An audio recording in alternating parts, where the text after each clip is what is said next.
Number 2, accept the responsibility to provide for your family. Number 3, operate on a sound budget. Number 4, give at least 1/10 to me of my before-tax income to the work of God in worship and charity. Keep debt at a minimum, trying to borrow only for items that will appreciate in value. Evaluate your purchases by asking, do I need it? Can I justify the expenditure? Do I have all the information necessary to make a good choice? Am I getting the best deal? Am I taking time to think about it? Am I differentiating between my wants and my needs? Avoid get-rich-quick schemes. Be faithful in fulfilling your financial obligations. Maintain sufficient funds to handle the unexpected. Plan to leave an inheritance to your family rather than unpaid debt. And be committed to not steal, even if it's to give to somebody else. That's how I live.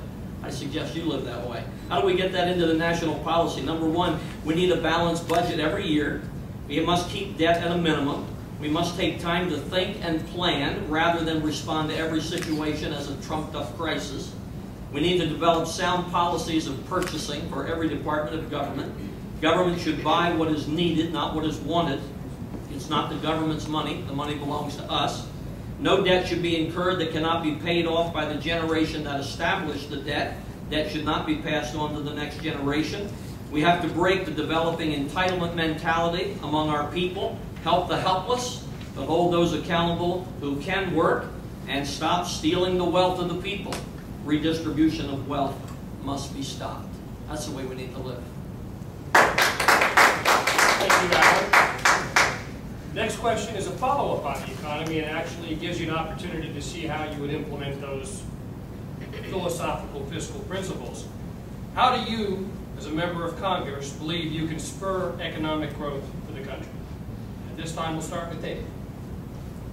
A few years ago, after 13 long years of a night school at Penn State Harrisburg, one course at a time, I addressed that subject in my doctoral dissertation. And you look at economic growth policies at the government level, you'll find out that some of them have been very successful and some of them have been colossal failures. And so I would suggest that we build on those programs that statistically we can prove that yes, this works, and the other ones we should defund.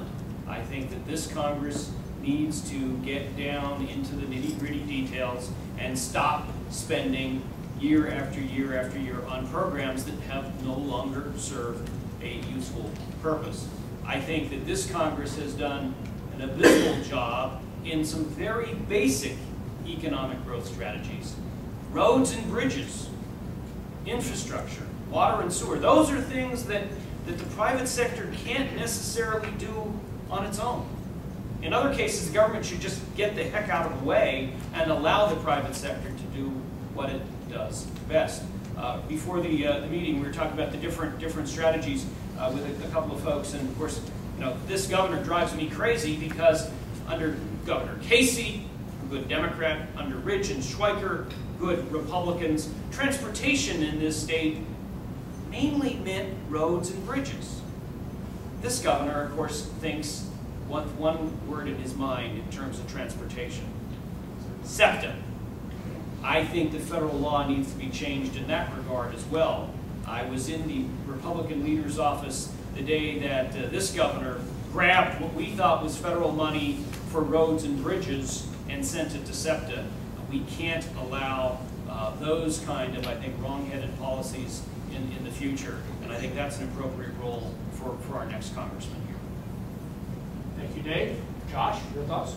Yeah, I'm a small business owner, and I can't tell you how many times, like probably a lot of you, look in the newspaper and you see a horrible program and you think, I'm a taxpayer, I want a refund. It's a disaster.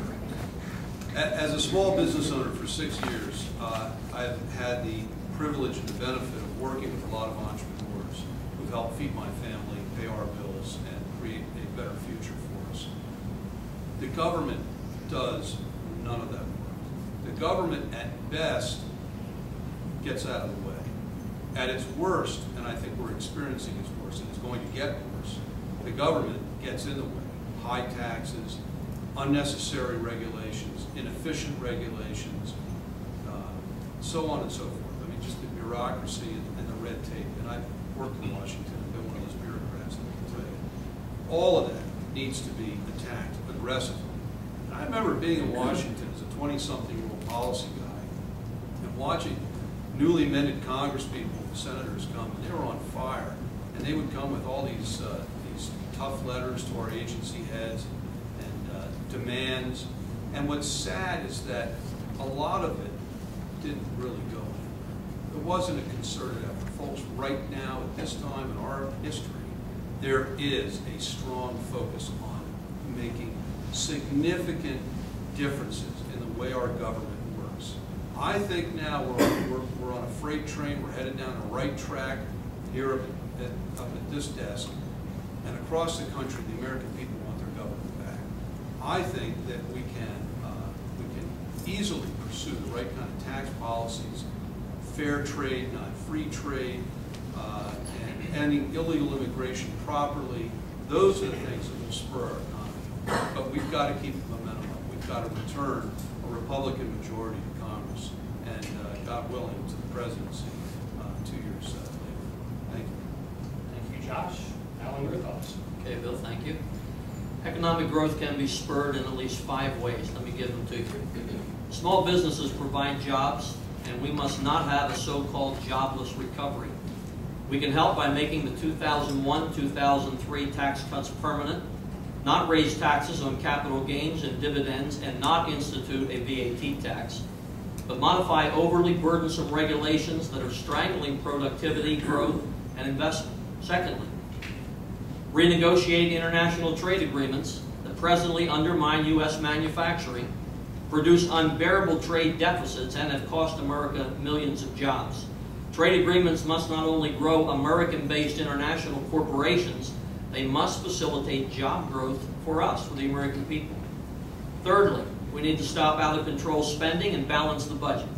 Taxation, borrowing, the printing of billions of paper dollars by the Federal Reserve undercuts the strength of the dollar and will soon create skyrocketing inflation, followed by economy-killing high interest rates. Fully examine the fair tax for its strengths and weaknesses. Our tax code is unjust. It redistributes wealth. The fair tax promises 10% growth in our economy in just 1 year. We need to consider it. Underneath all those things just mentioned, though, is fear and uncertainty in the hearts of our people. Banks refuse to loan money because the future is uncertain. Businesses refuse to invest and hire and expand because they don't know what's on the horizon. The simple fact is we are afraid of this government. We don't know what they're going to do next. We don't know how they're going to invade our lives with spending, taxation, new entitlements, oppressive government intrusion. We need a stable government run by responsible, stable people who will act in the full interest of we the people. Thank you. Thank you, Alan. And Frank, your thoughts? I'm from the federal government and I'm here to help you. If that expression doesn't strike fear in the heart of every person in this room, it should. Whenever Congress decides that they're going to do certain things and improve your lot in life, they've done the exact opposite. I stand by with 3 specific principles. 1, stop government spending, reduce the deficit, and pay off the national debt. Don't let it be your slave master. You need to return back to the state governments those things under the 10th Amendment of the U.S. Constitution that belong at the state level. The Department of Education in Washington, D.C. has not educated one student. Let's move this Department of Energy back to the states. I don't want someone in Washington, D.C. telling us you